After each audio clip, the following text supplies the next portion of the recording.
Johnny's got a problem and he's out of control. Johnny's got a problem and he's out of control now. Johnny's got a problem and he's out of control.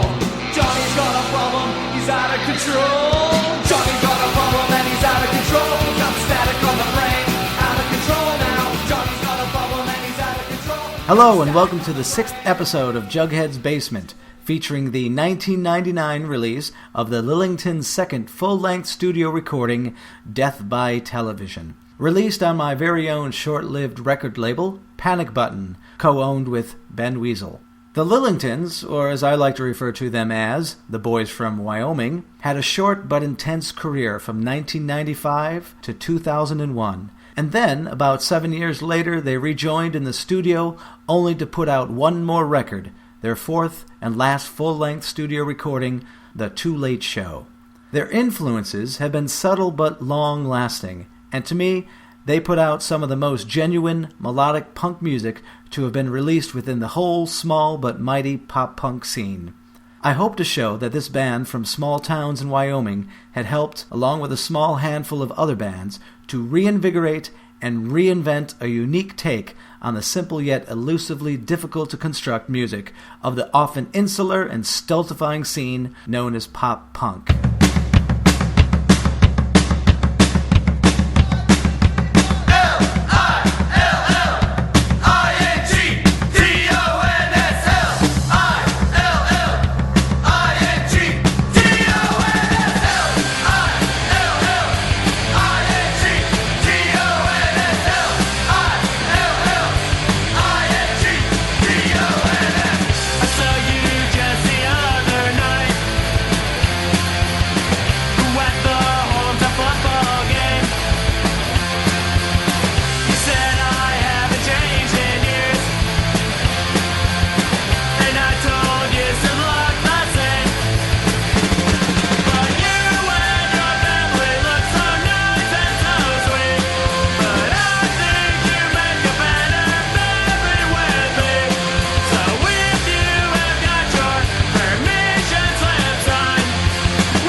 This particular podcast has more interviews than I normally conduct.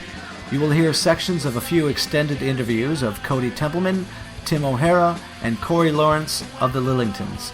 You will also hear a few sections of shorter interviews of fans, label owners, and producers, Mass Giorgini, Dan Lumley, and Fat Mike. And as always, these interviews will be interspersed with original pieces. A few of my good friends have spent much time contemplating the effect of death by television on their lives, and they have all chosen specific songs that spoke directly to them. These pieces, first and foremost, are each writer's individual takes on how a specific song has inspired them. You will hear truths, fictions, personal tales, lyrical analytics, and biographies. And also, as always, this program will be dictated by the order of the songs that appear on the album that is being featured. And now, with no further ado, Death by Television.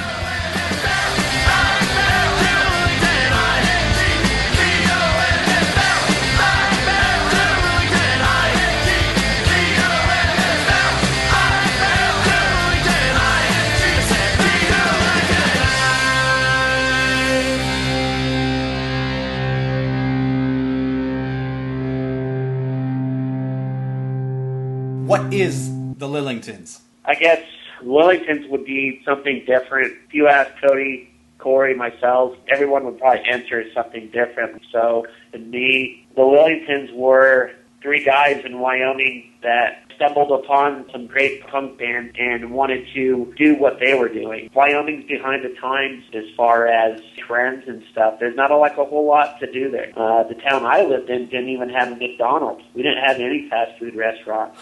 We had the high school, we had gas stations. There was no commercialism there really. The Lillingtons was three guys that really wanted to get outside of Wyoming and play music that we enjoyed, that we loved. There wasn't a whole lot of outside presence. We wrote what we wanted to without having to worry about any outside influence.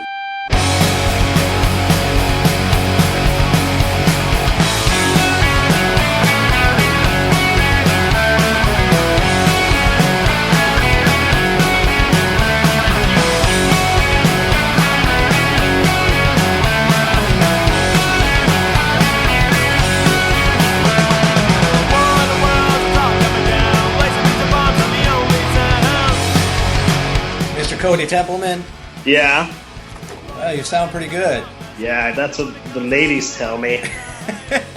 All right, let's begin. I was born and raised Newcastle, Wyoming.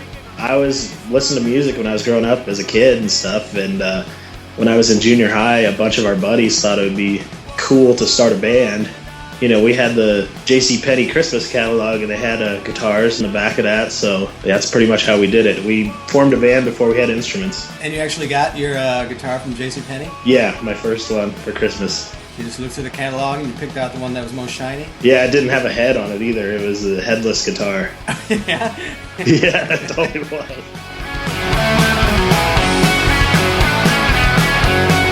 Well, I knew Cory, obviously, since I was born, because he was my cousin. And he used to, pick on me a lot when we were in high school and stuff, and I kind of hated him.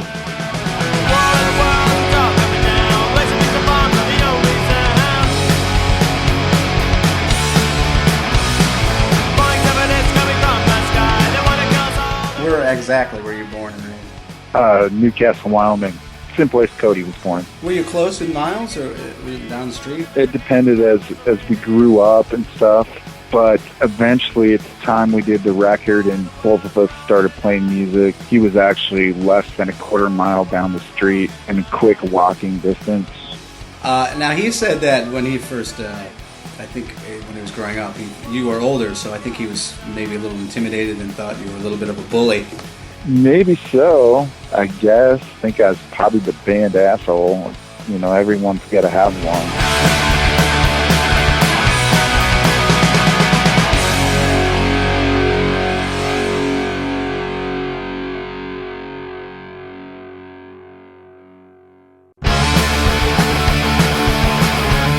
Kody already played before the Lillingtons, and Tim had already played, but you learned from Kody, right? You didn't play before the band, is that correct? You know, I got a guitar one year for Christmas, and I was still in high school, and, you know, I didn't play it that much. But, yeah, what I've learned from Kody. He basically showed me how to play, and I'm still no maestro to this day. I don't think I'm naturally a musician. I think I love it so much that I force myself to play. It's kind of what did it for me. You know, I got into that style of music, and at the time of my life, it, I don't know, charged me or something, gave me hope, got me excited. So I was like, well, I'm going to do this whether I'm capable of it or not. And I get the job done, but by no means am I a musician. Don't you see him enough to stab you in the back?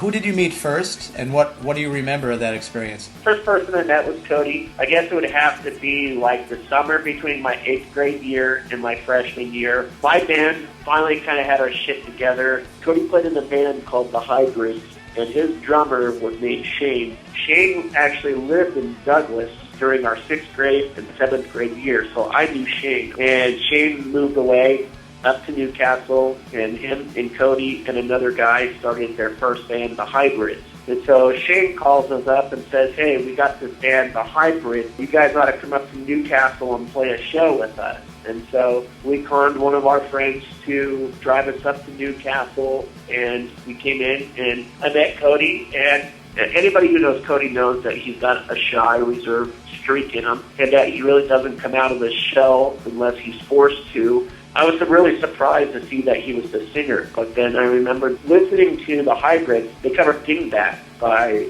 Screeching Weasel, and I didn't know that it was a cover, and I remember being so jealous of that song. And, you know, I was just going up to Kody afterwards and saying, man, I love that song. That song's so awesome. He's like, well, it's not our song. It's a song by a band called Screeching Weasel. I remember hanging out, getting drunk later that night after the show, going back down to Douglas, Wyoming. And I remember getting his phone number from Shane. Flash forward about a year later. When the Hybrids kind of quit, Cory and I just kind of got together. And I knew Zach because I used to hang out with Zach and kind of skate. He was also in Cory's class in high school, so that's how they knew each other. And when we first started the band, it was us three and a drum machine. Yeah, that's what Tim had said, that he called you up. Do you remember that conversation? The Hybrids had played with his old band, the New Degenerates. He had found out that we had broken up. He called up and he was like, so we broke up, huh? And I was like, yeah, we got a new band going. And he said, you guys need a drummer? And I said, no, we already got one, thinking of the drum machine. So he was like, okay. And I think I let him hang up, and then I called him back again. Were you joking with him, or did you really just want to have a drum machine and then you had to think about it? No, I was just joking around, but I just took it too far, which happened a lot in those days.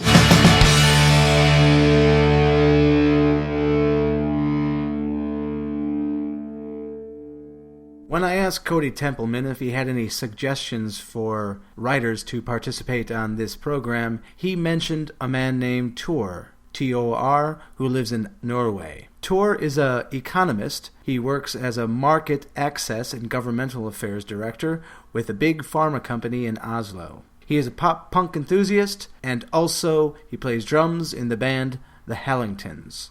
So here is Tor with his take on track 3, Black Hole in My Mind. Hey, I got the record when it came out back in '99. I can't remember exactly where I bought it or how I got it. So I guess there's a black hole in my mind right there.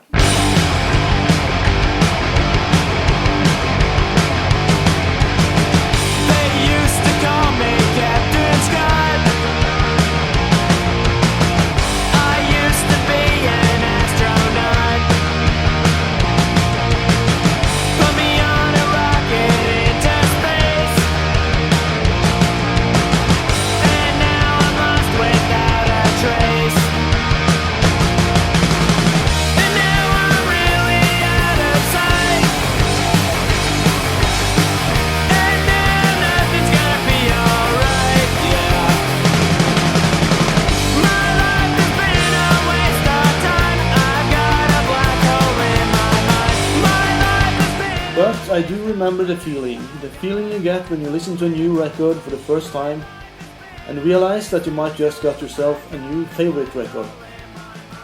That doesn't happen too often. I have been listening to the Ramones for years, and of course also many of the, at the time, new bands that came out of the new pop-punk scene in the mid-90s, but this record was different. It had a different feel to it. It was sort of dark, but catchy and poppy at the same time. The lyrics were kind of strange too, science fiction related stuff that I didn't really understand at the time, but it sounded cool. Black Hole in My Mind is one of my favorite tracks of the album. It's one of the slower songs. The guitars sound really dark and a little dangerous, in contrast to Kody's bright and heartfelt vocals on top. It makes a perfect combination. I don't know anything about the background for the lyrics, but the chorus kind of gets to you anyway. And who can't relate to the line, "My life has been a waste of time, I've got a black hole in my mind." At least I can. The only problem with this song is that it's almost impossible to sing along when Kody hits those high notes at the end of the song. Neste gang jeg treffer Kody skal jeg spørre om det er noe dypere mening bak tekstene på skiva, men det tror jeg egentlig ikke at det er. 15 years on and hundreds of pop-punk albums later, this one still stands out as one of the very best. It's a classic. It's been an inspiration for a lot of the bands in the pop-punk scene, including my own stupid band, the Lillingtons. I never got to see the Lillingtons play live, but every now and then I hear rumors about reunion shows. So I guess I will just have to stay tuned and wait it out.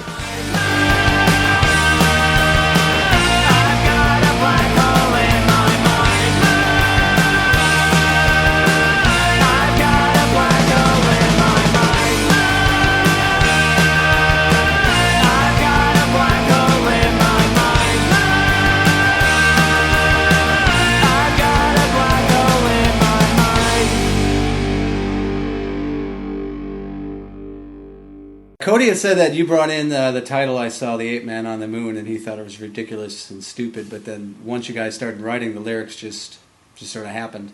Yeah, I had the title, and then I had a line, put him on a rocket, put him on a blimp, send him up with the ape man instead of the chimp.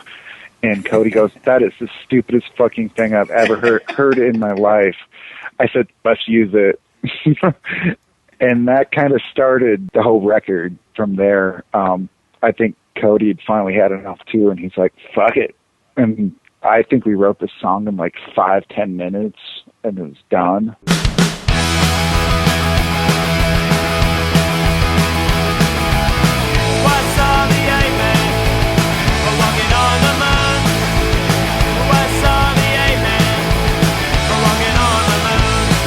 There's a huge shift between Shit Outta Luck and Death by Television. Was that intentional? You know, we were out on the Shit Outta Luck tour, and tour was a complete freaking disaster. I mean, we would show up at venues and there was either nobody there or there was no show scheduled. So we all just kind of got a little bit jaded. I told Kody, I was like, man, I said, this is not worth it. I said, we got to write music that we like and put it out. And if nobody else wants to buy it or listen to it, then at least we got our copy. That was basically the change on that tour. What's interesting to me about that statement is that it sounds a little bit like the earlier Lillingtons were doing something that wasn't genuine to them. Did you feel that way? No, we always loved playing, but it came to a point where pretty soon you're going to have to grow up and go get a real job again, and let's go out with a bang. So we threw everything we had into that one that we liked, and if it was never heard, we didn't care. And that's the way the band went from there on out. We would laugh when we were writing the songs, Kody and I, like, people are going to fucking hate this shit. They're not going to fucking get it, but we're like, we like it, so let's do it.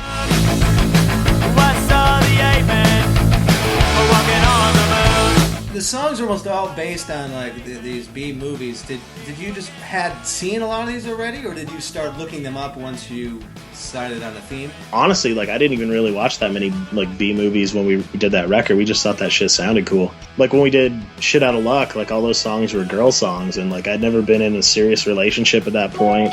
So we just said, if we're gonna lie about the shit we sing about, we might as well lie about something cool. So how did you know some of these titles? How did they come about then? I don't know, like a lot of them just we kind of made up, or like we would just hear about like certain movies and stuff. I mean, like Invasion of the Saucermen's a pretty, you don't really have to dig too deep to find that movie anywhere. A lot of them are just sort of metaphors. They're not just about these movies, probably because you didn't know them that well. Did you have to think hard on how to make a metaphor out of it, or those just sort of come into your head? Well, we knew what we wanted to write about, and then we just like painted it up with like the sci-fi themes and stuff, but that's pretty much how the metaphors came about. Now, you're talking mostly with Cory? Yeah, because Cory would come up.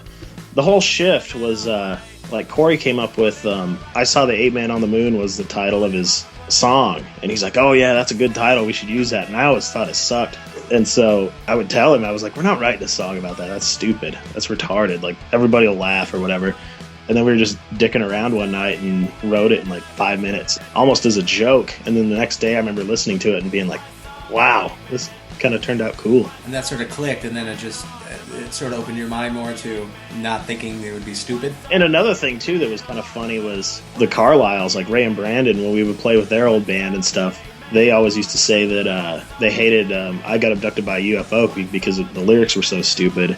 We always liked that song, and we always kind of got off on the fact that they hated it because it was so stupid. Like, once that song came about, and then thinking back on that, it just kind of made sense. We're like, all right, let's just do something that sounds cool and, doesn't make a whole lot of sense.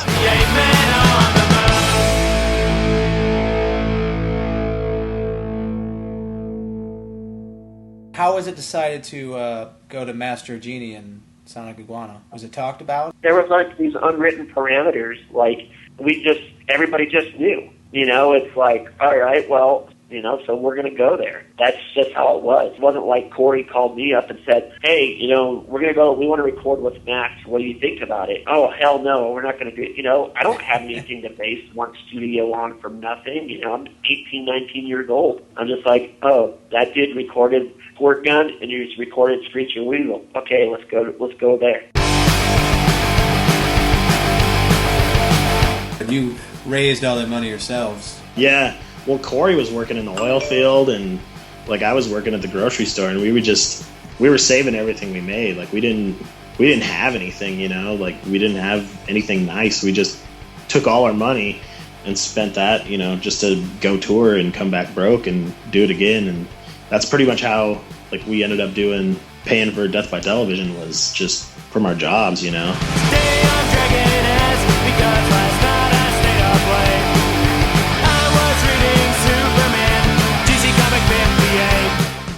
point, I was graduating from high school. Cory worked in an oil field. I was right there with him working in a coal mine. I drove a 360-ton haul truck. I drove a truck as big as a house. It was like a big dump truck, and my dump truck could fit 6 full-size pickup trucks in the back of it. Picture a little 19-year-old kid driving that. I could run over a car, and it would not feel any different than a regular truck running over a pop can.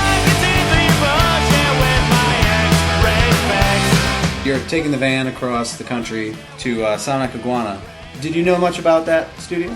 Oh, yeah, definitely. Everybody knew about it that was into that type of music at that time, I think. That's where we decided to record it. We're huge fans of the sound that your band, Screeching Weasel, and Mass put out, so that was like our only choice at that point. If this is it, let's do what we want to do, where we want to do it, and see how it turns out. What is your one strongest memory of being at that studio? I'd have to say it would be like the first night after we did vocals, because we thought we were going to bang this thing out. I mean, we put a lot of records out. Well, not a lot, but several, and we'd done them on our own, kind of produced them just with the engineer or whatnot, and always did it in a fair amount of time. First night after doing vocals, and I sat down there with Kody the whole time, and he sings the first song. He's in the window there. I look over at him. I'm like, you nailed it. Because he's a good singer. I mean, he's pretty pitch perfect. And Mass looks over at him on the intercom and says, "Beta?" Says, "Beta, bring a bucket. I think I'm going to puke." And I'm like, oh, we are screwed. And after that first drilling, we went upstairs and a little apartment up above there. And Kody just had this look like, holy shit.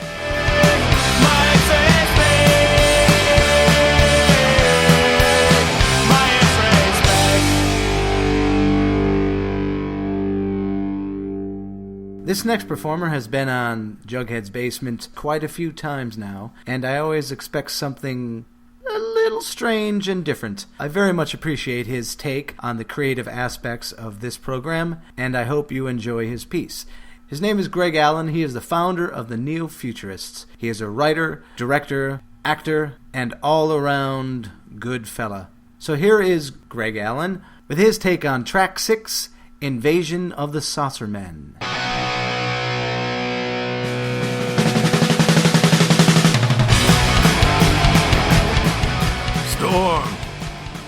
A storm. There's a storm. Horrible storm. Wake me up. Never let her awake you. But turns out, isn't storm horrible. It's a noise. Horrible. Why do the children insist?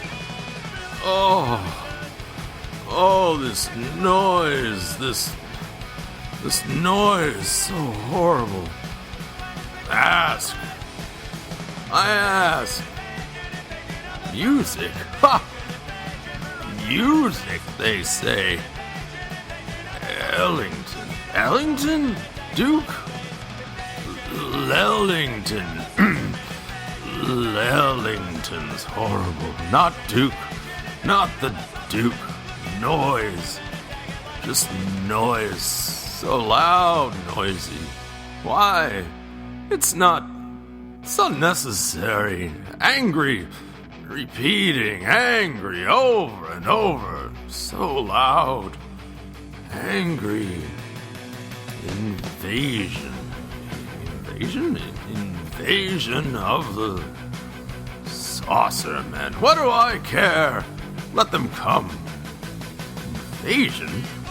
More like yes, I suppose. Of my sleep. Invasion of my sleep. My rest. So mean. Over and over. Invasion of Saucermen? Nonsense. more screaming just loud, over and over and over. And then it's over. Mercy.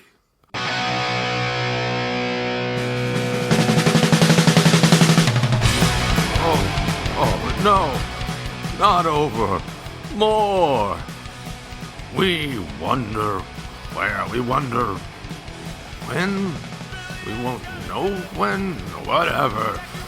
Invasion of the Saucer Man. Over and over and over. Noise again. A noise again. Youth is wasted on the young.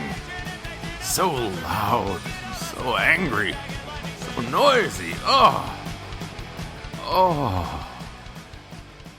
Then, blessed release. End. Over. Done. Done. Back. I can go back to quiet. Head down. Soft. Pillow. No storm. No storm. Never again. And so the Lillingtons packed their bags and their few instruments and traveled all the way from Wyoming to Lafayette, Indiana, where they recorded at Sonic Iguana Studios with Mas Giorgini producing and Dan Lumley drum teching and eventually also engineering.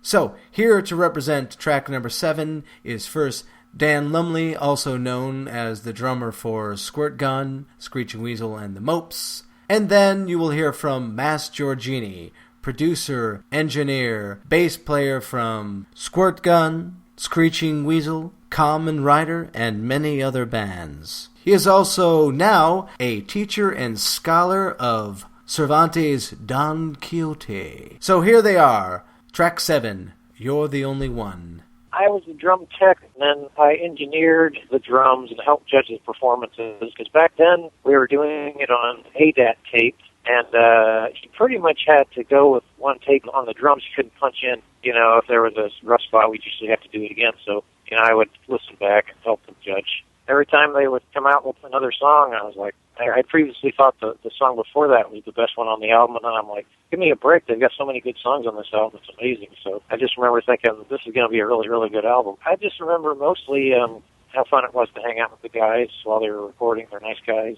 to boot. One of my favorite albums I've worked on.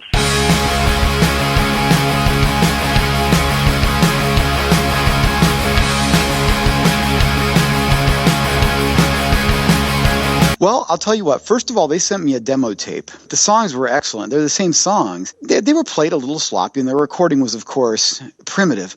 But I remember just instantly falling in love with the stuff they sent me. I just thought, this is fantastic. I definitely want to record it. But even then, I didn't get the full sense of how good they were until we started recording the album. And of course, the things they noticed were like, wow, he keeps making me replay the same drum track. The bass lines were, one of those minor nightmares. Let's play it, a million times to try to get it exactly right. This part we might not want to put on there, but I actually played the bass in the last 2 songs. Yeah, no, Cory admitted that. Oh, he did? Yeah, okay. Yeah. All right. Well, yeah, Cory got so frustrated by how difficult it was to play to my standards, which I thought I was being mellow for me, actually. I was being kind of mellow for me. But it was frustrating him because he couldn't quite do it. And he heard it. Like when I'd say, this is what I'm talking about. Can you hear it? And he'd say, yeah, I hear it. It's not right, But they weren't used to that, of course. When I'd show him what I meant, then he got it. But then he's like, Mass, you already know this song, don't you? I'm like, yeah. He goes, how many takes would it take you to play it? And I said, 1. And he said, okay, well, I'm going to go upstairs to the bathroom and just fix a quick sandwich and come right back down. And if you're not done, maybe I'll give it a try, but otherwise we'll call it done. I'm like, all right. So he came back down and he says, so how'd it go? And I go, it's done.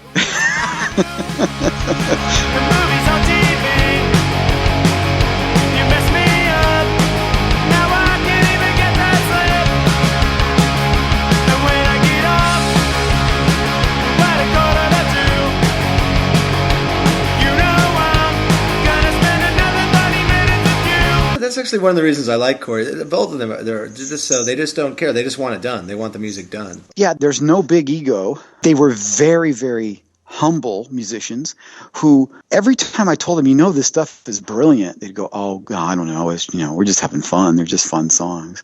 We're trying to, have a good time. And that's how they approached it. They did not see the stuff they were doing as being phenomenally brilliant or groundbreaking. But I remember saying, this is excellent. This album is wonderful.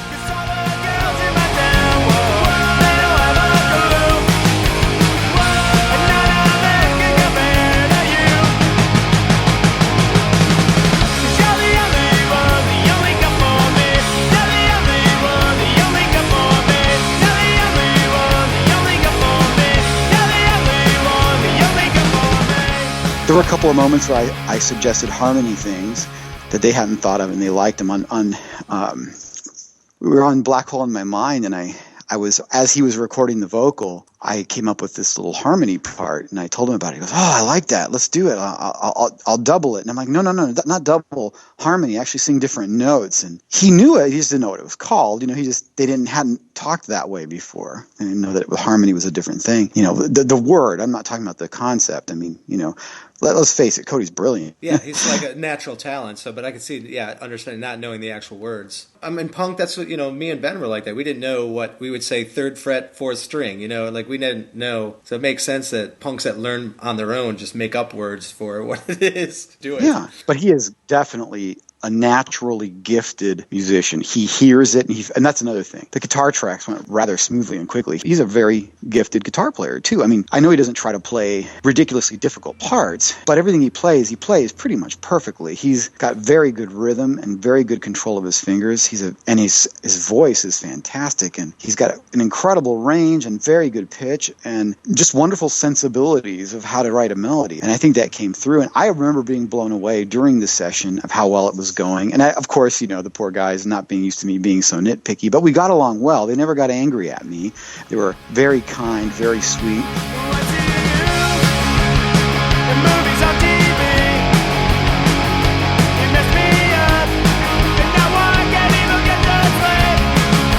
But I remember I told them by the end, I said, I know you guys were going to put this out on your own, and that was your plan. I don't think you guys should put this out on your own. I think, they go, well, we probably could, though. And that's what we were thinking originally. And I said, I know I can find a label for this. This is brilliant. I'll put my, every ounce of my passion into trying to convince someone, too.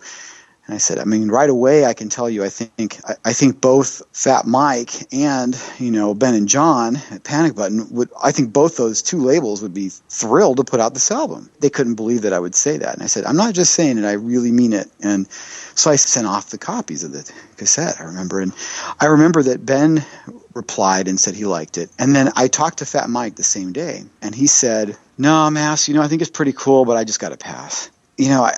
I don't know. I'm torn, but I think I got to pass. I'm like, all right. So I went and I talked to those guys, and they said, well, it's okay. We've already talked to Ben, and we want to do, with Ben and John. We already gave our word.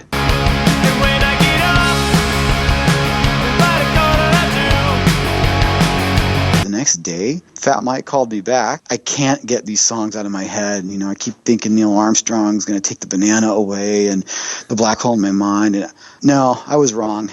It's still in my head and I can't get it out. I've got to do this album. And I go, well, they already gave their word to do this with Panic Button. He goes, since yesterday? And I said, yes, since yesterday. He goes, well, they just gave their word. Maybe they could change their minds. I'm like, these guys are not like that. They're not your standard little punk kid trying to go for the best deal. They're just very sincere and they believe in their word. I just don't think they're going to back out on it. I really don't. And he says, well, will you tell them? And I go, I'll tell them. Sure, I could tell them that. I don't find that to be in any way wrong. In fact, I think it'd be wrong not to tell them. So, yeah, I called them and I said, well, this is the deal. And they go, yeah, Mass, that's very nice of you to call. And I'm very glad to hear that he liked it and everything. And I wouldn't want him to think it's because I don't respect him or I'm trying to get back for him turning it down the first time, but I don't think I can do that. But let me talk to the boys and call you back. And of course they called me back like 20 minutes later and they all said, no, we gave our word. We want to stick with our word and that's very nice and we're glad that he likes the album. Here's like one of the most powerful punk rock labels in history, right? And they're like, no.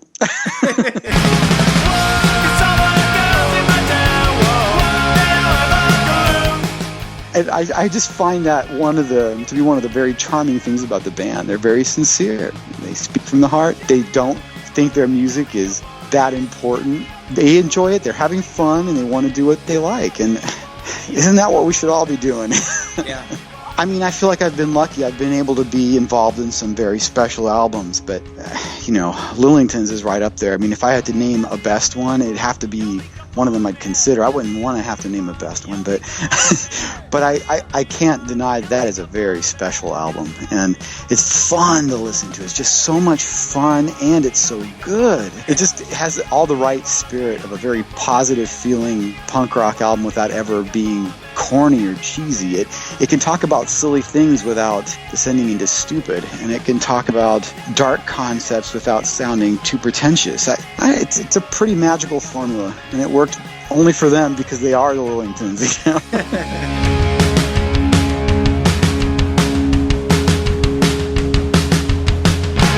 The next track is written and performed by a newcomer to Jughead's Basement, Sara Ramone. Sara is a mom, a vinyl addict, traveler, and extremely passionate supporter for the continuing of music she believes in. You can follow her column on the Italian/American webzine called I Buy Records at buyrecords.blogspot.it. Now here is Sara with the 8th track on Death by Television, I Need Some Brain Damage.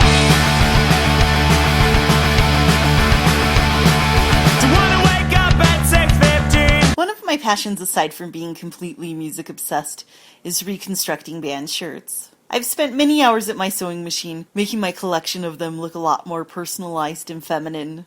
I love wearing them all too. There's my ridiculous amount of Ramones, my favorite Italian bands, and my Dan Vapid in the Cheats ones, just giving a few examples of what you'll usually see me wearing. 1, 2, 3, 4, I'm gonna die. 1, 2, 3, 4, I'm gonna die, child. But there is another one that falls in the rotation on a weekly basis, and I treasure it greatly. It's frayed from the years of washing and haphazard cuts I initially made to it. The design is cracked, and there's even a small bleach mark that I color over with a Sharpie when it starts to show. I'll continue to wear it even in that shape forever, or at least until it disintegrates anyway. It's my Death by Television shirt, and it gets a lot of wear because that's such a significant album to me. Don't wonder what you mean, don't wanna read. There's only one thing that I really need. I need some brain damage and I need it fast. Baby, do you put me in a body cast? This is an album where the first memories of hearing it are clear as day. It was one of those moments where, if I had to give it only one word for descriptive purposes, it would be hallelujah. At the end of the 90s, things were kind of starting to shift in a direction I wasn't so crazy for as far as pop-punk goes, but this band was always unique and different. They obviously had a Ramones influence that was easy to pick up on, but it was clever, it was well executed, and it was overwhelming. Not some half-rate clones so many bands that try to pull this off usually produce either. Lots just fail miserably, but not this band. The Lillingtons play in a way that you hear these influences, but it's their own sound. I could listen to it a million times, which I may have at this point more than 10 years after, and I get the same experience every time. With every release this band did, it was always a first moment feeling in listening that I think to myself, there just may be hope. Someone gets it.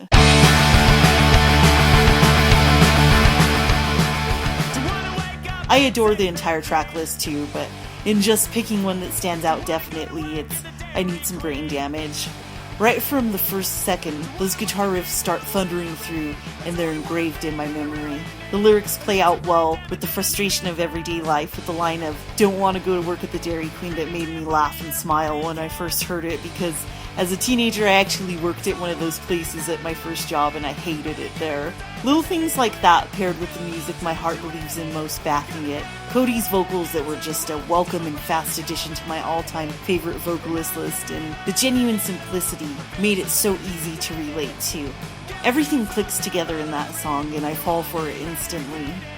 Time may have flew by after, and the Lillingtons may be no more at this point, but it's songs like I Need Some Brain Damage that stay in my mind with great fondness. They connect to who I am, and they make me feel normal. Pop-punk, or at least what's popular with the masses these days, didn't take the turn I was hoping for necessarily either when I first listened to Death by Television. But because it's out there, my hope keeps going for this sound. Just maybe somewhere in a basement in some small town, there's a group of kids getting ready to turn the tide once more on music, with another originally wonderful take on what I believe in as a punk rocker. Until then, though, the music stays with us, and right now as you're listening to what I have to say, that's exactly the shirt I have on.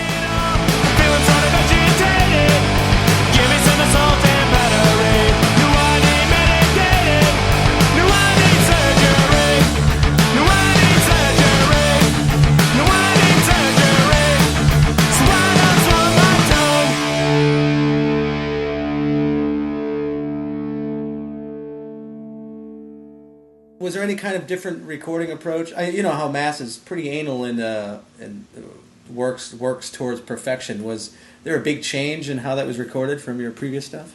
Oh yeah, we I think we originally booked like 6 days, and before we went in, like we practiced those songs like a shit ton, and we were just. It's pretty funny. Like it was real eye opener because we were kind of joking around before we got in there. We're like. Before we would record everything live basically and then overdub like guitar leads and like record a second guitar lead or guitar track and then just, you know, overdub like vocals and backups and all the other stuff. So we were like kind of joking around. We're like, shit, 6 days. What are we going to do when we get done? Like with the rest of the days that we have left. And yeah, that wasn't the case at all. I think we figured out that wasn't going to happen when it was like day 3 and we were still working on drums. Yeah.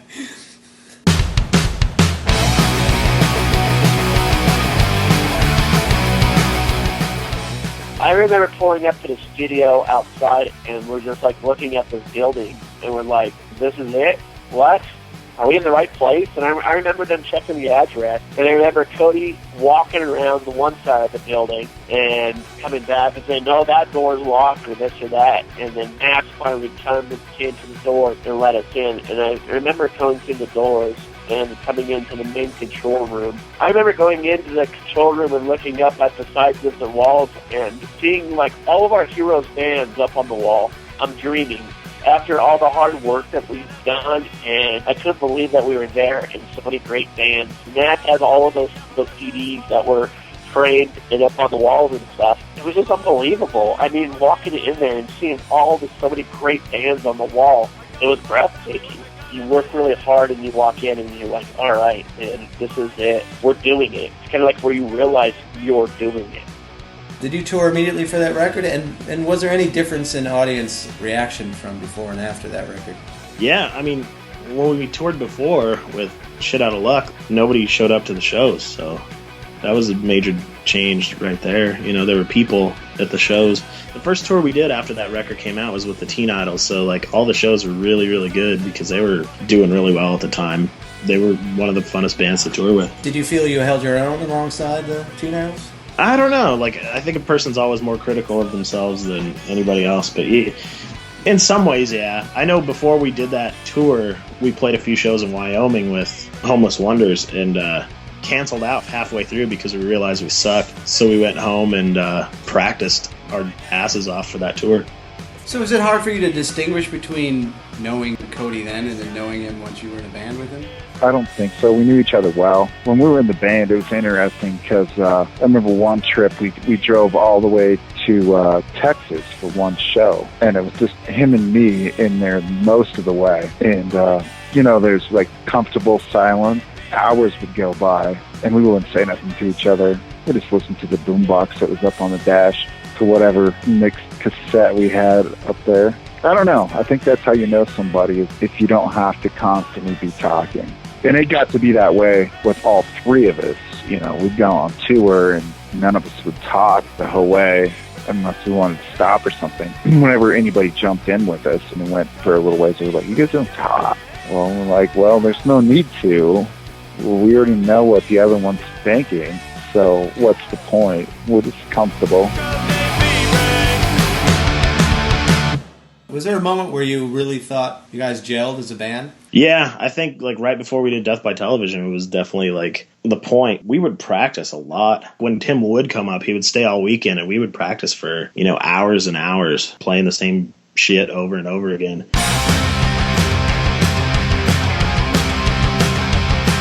Kody probably were you playing there with them with the bass when you guys were writing this, or you'd come up with lyrics, then how would they go down? Usually we'd start with the title, and you know, he lived like right down the street from me, so we'd chat on the phone, you know, when it was still hooked to the wall with a cord. And I was like, all right, I'll be down in about 5 minutes. And we had something good going. We knew it usually. And I'd walk down there. He had 2 or 3 guitars. He'd bust one out, and we'd both play guitars. I wouldn't play the bass. We'd just start writing it, trying to bang it out. I guess we wouldn't try. We were just kind of playing for the fun of it. I think it comes through on the record that we didn't like work on it. I mean, we did it because we wanted to. Sometimes Kody would write the whole song, and I can remember one time him and I were driving to Rapid City for one thing, and him and I talked this when we were on our way down to Anthrax. We're just driving to Rapid one day, and he spits it out. He's like, Phantom Maggot. And I'm like, that's fucking retarded. That's so stupid. I'm like, let's fucking do it. And he wrote the entire song, and it's great. I think it's one of the best ones on the album.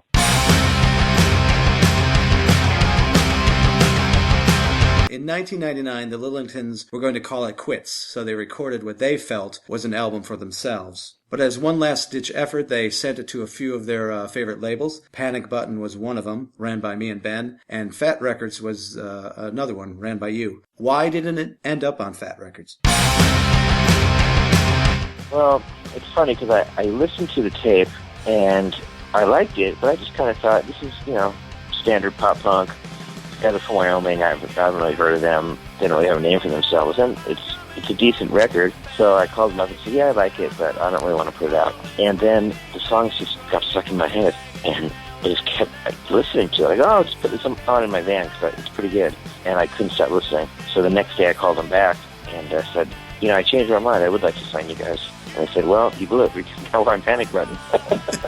Funny how quickly that turned around. Yeah, it was a one-day thing, and it's still probably my biggest regret that I've done on Fat Records. But on the other hand, having that band not on my label was really fun too, because then I could just enjoy them and not worry about marketing or I was going to get them bigger or what bands I was going to get them to play with. It was just, I could just listen to the record and enjoy it. Can you pinpoint something in it that grew in you, or what about it, or specific songs? Well, everything about it is great. I love how all the songs are on the same vibe about kitschy space themes. There's so many minor melodies that they're so great. Because pop punk or Ramone's core, it tends to be really boring doing 1-4-5, where they're playing all kinds of cool stuff. And I think my favorite thing about the record is how the harmonies on a lot of the songs come in on the last chorus, which is totally genius, but it wasn't genius. Mass told me that they were out of time, so they decided just to do harmonies on the last choruses. So, it's something that I use on NoFX records quite a bit because of that Lynch's record, because of Death by Television. And they didn't even mean to do it, they just ran out of money. But, you know, that's how some of the greatest punk records of all time are made, is because they ran out of money, and they just decided, oh, let's just take that take, or this one. Sometimes you get magic that way.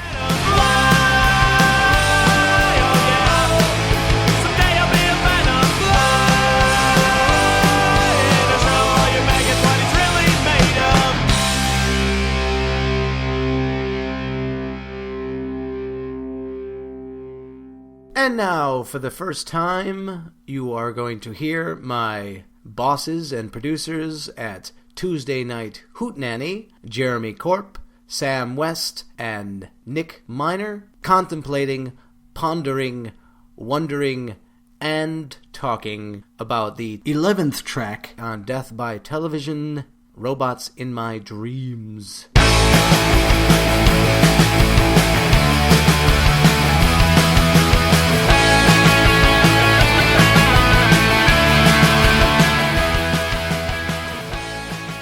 Who can't relate to the lyrics of Robots in My Dreams? Got robots in my dreams. Any ham and egger can relate to that song. Any ham and egger? Yeah, ham and egger. Ham and egger, that's a good phrase. I like that. Sounds like a slur.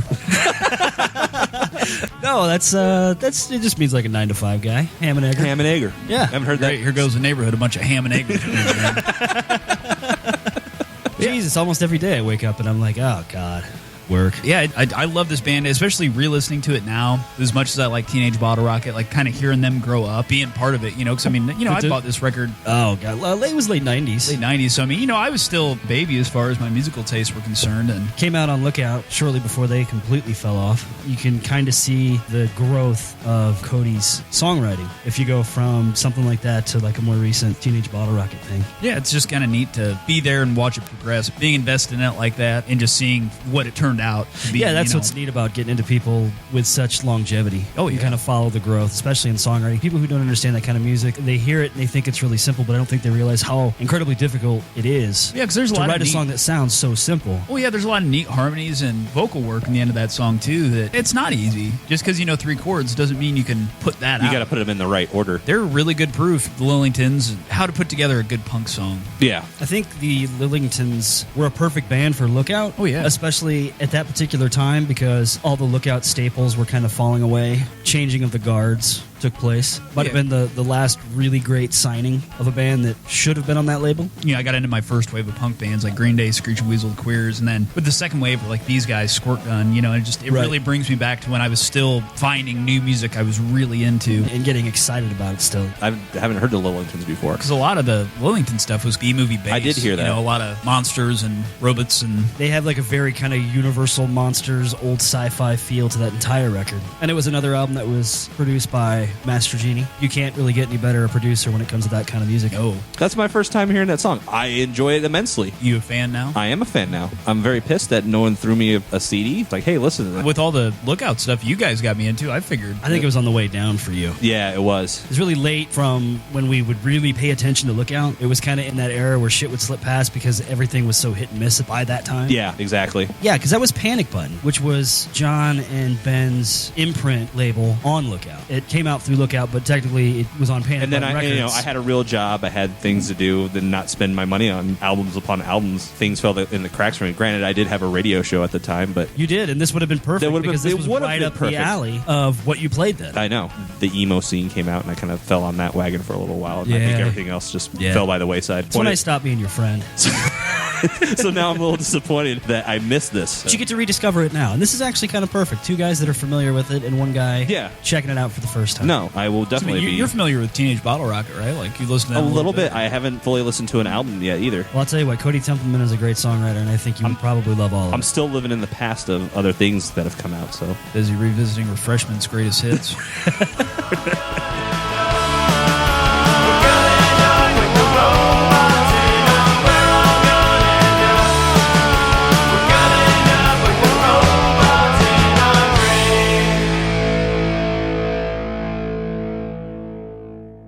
Allegiance to Panic Button wavered when the Lillingtons performed in California, and no one from Lookout Records, the label in which Panic Button was an imprint, no one showed up to their show. And yet you were there alongside, from what I have been told, quite a crowd of band members and employees from Fat and Honest Don's. Was this purely because you all liked the band, or was there some orchestrating on your behalf of some wooing going on? Oh, no, I don't do that at Fat Records. I mean, I tell, when I'm out of town, I say, hey, can someone from the label go check out the band? But the Lillingtons, everyone at Fat Records loved them. My wife at the time flew them out to San Francisco for my 35th birthday party as a surprise. You don't do that kind of a thing because we're trying to make a move. 1, 2!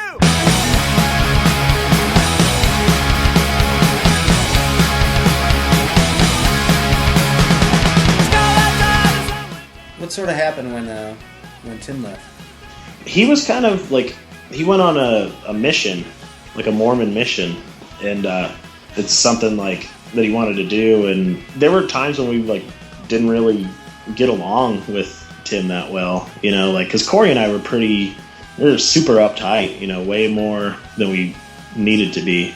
And Tim was way more happy-go-lucky, like don't give a shit kind of personality. And so like it was always kind of off-putting to us. Mm-hmm. So, and I think we were kind of thinking of like getting somebody else anyway. And then he sent us a letter that said that he was going to leave to go on this mission and stuff. And we were kind of like stoked, but at the same time it was kind of, I don't know, we always missed him. He always like brought an element to that band that like, that was never there afterwards. Yeah. I sometimes avoid sort of talking about those things because you never know about feelings towards each other. And I know you probably had some hard times with him, but it seems like you guys are just the type that were just dealt with it, and it didn't really hurt in the long run relations with him. Do you feel that you are still friends? Yeah, and I think, like, honestly, I think with all the shit that we went through, like, with us and him, like, I think we're a lot closer now because of it, you know, because we did have those, like, fights and stuff. I don't know. There's definitely, like, when you're putting that much time, that much of your life, like, into something for that long, that's kind of, like, part of your life, you know, and he was, like, part of our life, like, you know, we were a part of his, so, and we always talk about how fun those days were and stuff, and I think it was a good thing.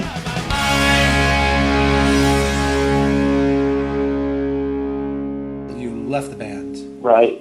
And when Death for Television came out, we went on, you know, a handful of tours, and we were trying to do it as much as possible. And I think at one point, the side of me who missed out on the all the stuff like in high school, I feel like nowadays I'm kind of always a little bit behind as far as where any other 35-year-old man would be in his life. I'm kind of like in a place where maybe a 25, 28-year-old man would be, missing out on doing things like going to parties and hanging out with friends and pursuing relationships and things like that. Got the best of me. In all honesty, for me, I know when it came time to do back channel broadcast, there had been discussion about whether to do it on Panic Button again. You know, Fat Mike was still knocking at the door, wanting the next record. And I remember going out to California, and you gotta, like, to preface this, in all honesty, I was a fan of all the Fat Records music long before I was a fan of the Lookout Records music scene. No Effects and Lagwagon and the Swinging Utters and things like that. Prefacing that, when we went out to California, you know, and we were playing San Francisco, we were expecting to see the Lookout people there at our show. Now, when we get out there, not one person from Lookout Records showed up. Nobody from Lookout. And, you know, and I would have thought for sure, us being on Panic Button, if someone would have shown some interest of coming out and at least meeting us. Fat Mike and his wife were there. Joey Tate from Lagwagon was there. All of the Swinging Utters were there. I thought it was really awesome that all these people came out, you know, and watched our show, you know, and I'm playing our set, and I look over and see Fat Mike singing the words to our songs. Whoa, another holy shit moment. So when we got back and we're talking about back channel broadcast and what to do with the record and where we should put, like, who to put it out and stuff, I honestly voted for us to do it Fat. And then Kody and Cory, I was kind of vetoed on it and saying that it was going to come out on Panic Button again and stuff. You know, I was like, all right, well, no big deal. You know, not a huge thing. But then it got to a point where, like, all right, so they start writing the song, and at the time, to me, the songs weren't as strong as the Death by Television stuff. And then they were hinting at wanting the drums to be even more simplistic, just hi-hat, snare. And hindsight's 20/20, because looking back, I know, like, what they were going for. But at the time, I felt like I took it the wrong way, that they were stifling my creativity or my opportunity to contribute my own parts to the songs. Well, long story short, I just told the guys I was really burned out. I was really burned out on the whole band touring and stuff, and I needed a break. And I wanted to pursue some other interests. I was really afraid of how they were going to take it. I was afraid to call Kody up on the phone and tell Kody that I didn't want to do it. You know, it wasn't like I want to quit forever, but it was I want to do something else right now. I was afraid to tell him that, because again, like, I'm a person that has a hard time saying no. I'm a person that hates to see disappointment in other people or to be cause of that disappointment. So I wrote a long letter to them, giving my reasons why I wanted to leave the band, you know, trying to justify my departure. And I mailed it to them. You know, I guess like a couple of days later, I got a call from him, you know, and I was expecting them to be upset, and they weren't upset. You know, he was like a lot more supportive. Kody was like, you know, I understand where you're coming from. You know, you got to do what you got to do. You find whatever it is you're looking for. There was a relief off of my shoulders to know that my departure from the Lillingtons wasn't any bad blood there whatsoever, or I hadn't caused any bad blood. Even now, I mean, seeing all the history you guys gone through, you guys have a pretty damn strong friendship. I have friends, and I have good friends.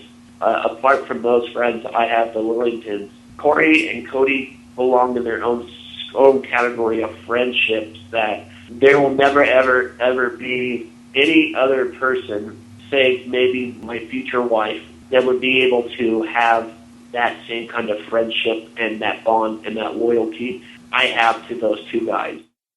This next track is conceived, written, and performed by my pal and fellow podcaster of The Hole in 30 Days. He is a Chicago-born resident, now living in the city of Los Angeles. You can find his present work and videos on Facebook under the name Uncle Funny Jokes. So here's Eric T. Roth on track 13, Caveman. We stomped through parks when we weren't skating, usually in packs, always swearing, doing our best to show the yuppies of Chicago's gentrifying north side we belonged and they didn't. Were we scary? No. Or maybe. After 9/11, someone on the train yelled at me because of an anti-flag t-shirt I was wearing, so we were at least pissing people off. There were scarier kids in our neighborhoods, but we stuck together and usually looked too ridiculous to fuck with. We fought in the street every once in a while, or in the park. We hit each other with sticks and had the occasional run-in with the cops. Nothing ever too serious. This was Chicago, and we were straight-edge punks and emo kids. We stayed under the radar as far as juvenile delinquency was concerned.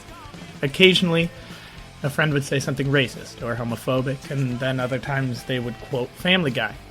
Like burps and farts, the unpleasantries of everyday life are the adolescent male's manna. By the time Death by Television came out, I was headed to college. My pop-punk albums and compilations stuck to the inside of their CD binders because I was listening to more important music. Modest Mouse, probably. On an album like this one, you'll find as much goofy, stupid sentiment as brilliant philosophy, if you're willing to listen. Me, I was 18. I was all grown up, looking back down on my youthful arrogance. How young and dumb. Young and dumb. I don't know how many cavemen ever lived in swampy Chicago or whatever Newcastle used to be, but there are plenty of brilliant, angry idiots stomping through towns all across the U.S., all across the world. We gather in grungy underground clubs and scribble our stories onto bathroom walls. When the music kicks on, we dance hard. Sometimes we think we've grown up, but usually we've just found a different cave. Young and dumb. Young and dumb.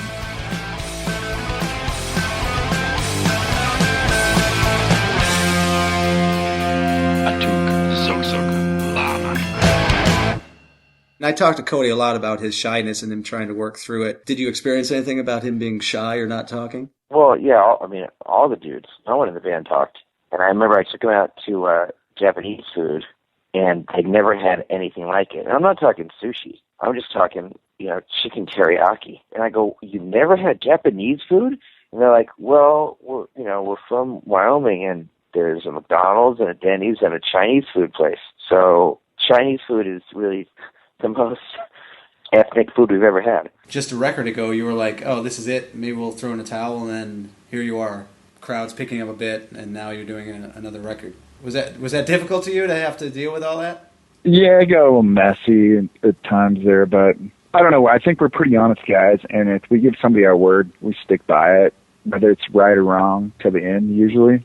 So that's kind of what we did. We wanted to see Panic Button become a great label, kind of like Lookout used to be, but wasn't at that point, with good bands on it, and we were all about promoting Panic Button, so that's where we stayed. And then you joined Teenage Bottle Rocket. Did that seem a natural progression for you? Yeah, it was weird. Like, after we broke up, it was kind of nice because, like I said before, like, we would just work and all of our money would go towards the band stuff. So when we split up, it was kind of nice living regular life for a while, like being able to afford nice things and shit like that. But then I got pretty depressed when we weren't doing stuff. It was cool at first, but after a while, it was like something was missing, and Brandon and I were always like really good buddies, and they asked me to go on a play guitar on a tour because like Joel, who was playing guitar with him at the time, couldn't go because he had something to do for his degree at the university. And so I went with them on that tour, and it was kind of like what you said about like going with us. It kind of like rekindled it was like that spark that kind of got you back into all that stuff. Do you think Wyoming does something to you musicians? What comes out of Wyoming? Coal. And, do you think there's any attitude in the music that you did with either band that is Wyoming grown? I think there's definitely like something with being neglected of like a lot of shit that other people have readily available to them that it's kind of a driving force, I think, to like actually do something. It seems like, even when I see you with the Teenage Bottle Rocket Boys or the Lillingtons, and why even in my book I call you the Boys from Wyoming, it does seem to be important that there is some sort of friendship going on in the band, and it's not just a band. Am I just projecting that on that, or does that feel that way with you? No, it's definitely there. Like, we all definitely care for each other and stuff, and if I had to be in a band with people, that I didn't like, I just wouldn't be in a band at all. And now I think that's in a sort of an extreme view on Wyoming, but I do think it's there, and more so than any other. If I'm stereotyping about areas, it did seem very strong in the bands that I saw that came out of that area. Yeah, well, I don't think there's a whole lot of people who are into the same shit in the whole state, so like when you find somebody who's into the same stuff you like, you kind of become buddies.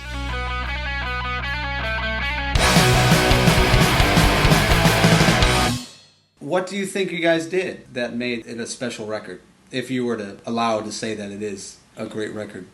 I don't know. I think the spirit of it, you can't fake that, and I think it shows. I think that's the only thing different that we did other than anybody else, is we put some spirit into it and wanted to do it. Didn't care if anybody heard it as long as we had our own copy. Turns out people liked it. So there's a plus.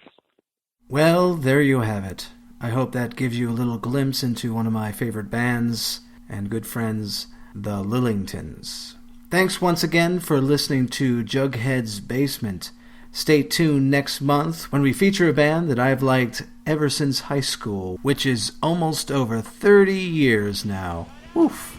We will be exploring the Feelies album, The Good Earth. So thank you.